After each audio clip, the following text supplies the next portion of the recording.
আসসালামু আলাইকুম। হ্যাপিস কিচেনে সবাইকে ওয়েলকাম জানাচ্ছি। আমার আজকের রেসিপি রমজান স্পেশাল ছোলা ভুনা বা বুট ভুনা। ছোলা রান্না কিন্তু খুবই সহজ। ভিডিওটি স্কিপ না করে দেখতে থাকুন।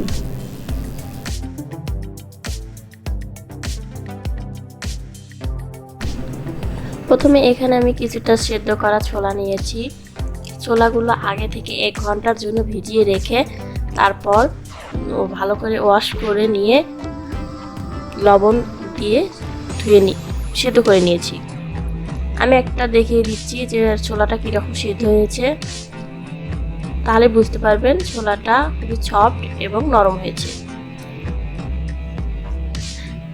তারপর সেদ্ধ করা ছোলা আমি একটা ফ্রাই প্যানে দিয়ে এর মধ্যে দিয়ে দিচ্ছি কুচি করে রাখা হাফ কাপের মতো পেঁয়াজ কুচি। ছোলাতে বেশি পরিমাণে পেঁয়াজ কুচি দিলে ছোলাটা রান্না অনেক টেস্ট হয়। তারপর দিয়ে দিচ্ছি 1 টেবিল চামচ আদা রসুন জিরা বাটা। তারপর দিয়ে দিচ্ছি স্বাদ মতো লবণ।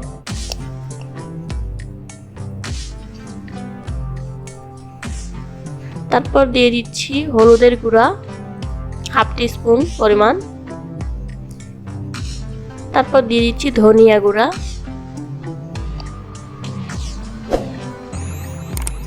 তারপর দিয়ে দিচ্ছি জিরিয়া গুঁড়া। তারপর দিয়ে দিচ্ছি 2টা সাদা এলাচ।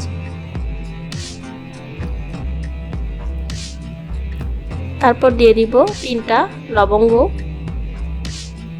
তারপর দিয়ে দিচ্ছি 3-4টা গোলমরিচ।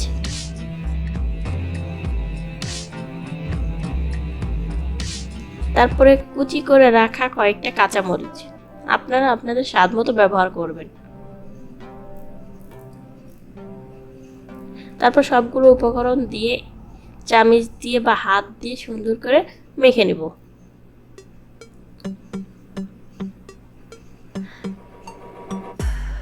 মেখে পরিমাণ মতো পানি দিয়ে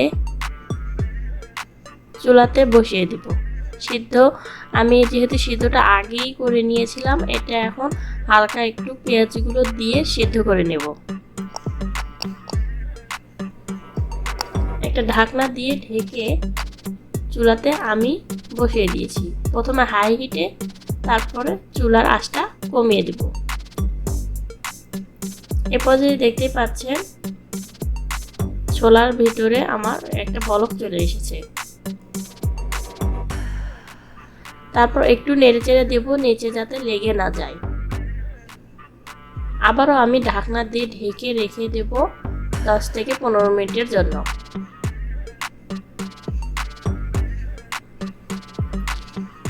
এরই মধ্যেই অনেকটা পানি কিন্তু আমার শুকিয়ে এসেছে। তারপরে আমি দিয়ে দিচ্ছি একটা আলু। আপনারা চাইলে আলুটা ব্যবহার করতেও পারেন, আবার না পারেন। আলুটা দিলে ছোলাটা একটু সফট হয় আর গ্রেভি হয় একটু।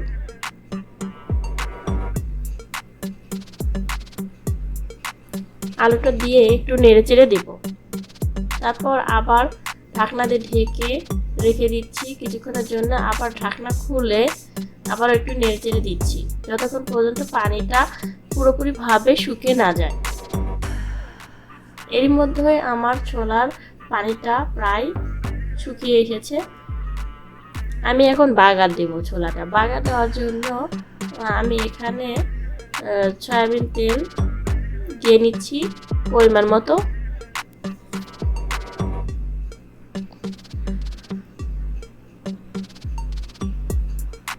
তেলটা গরম হয়ে আসা পর্যন্ত এখন আমি দিয়ে দিচ্ছি 2টা শুকনা মরিচ আর দিয়ে দিচ্ছি কয়েকটা আস্ত জিরা।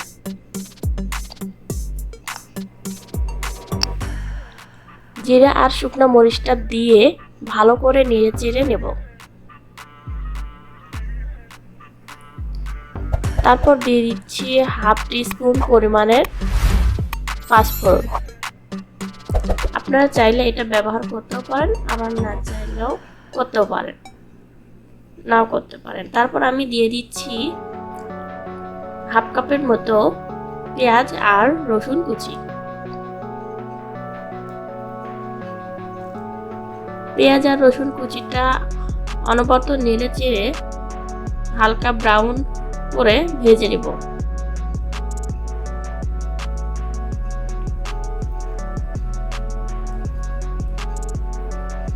এরই মধ্যেই আমার বাগারটা ভালো মতো লালচে হয়ে এসেছে।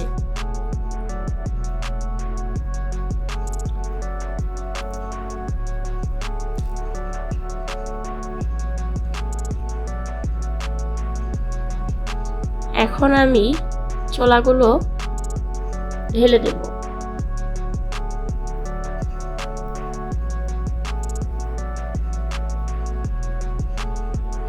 সবগুলো ছোলা দিয়ে আমি ভালো করে নেড়ে চেড়ে কষিয়ে নেব।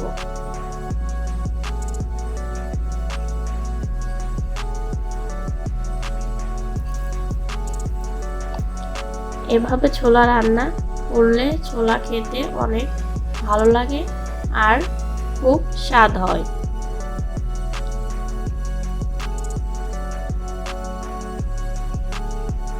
এ পর্যায়ে দেখেই বোঝা যাচ্ছে ছোলাগুলো কত লোভনীয় হয়েছে, একবারে হোটেলের স্টাইলে।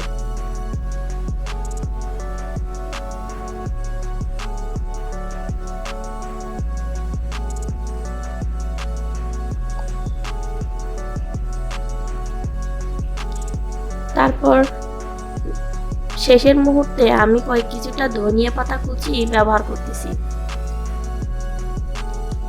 ধনিয়া পাতাটা দিলে ধনিয়া পাতার যে স্মেলটা আছে এটা খেতে অনেক সুন্দর লাগে।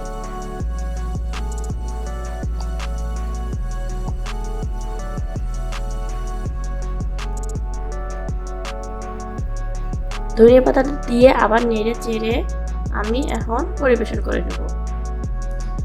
আশা করছি আজকের ভিডিওটি আপনাদের কাছে ভালো লেগেছে। যদি ভিডিওটি ভালো লাগে আমার চ্যানেলটি সাবস্ক্রাইব করে এবং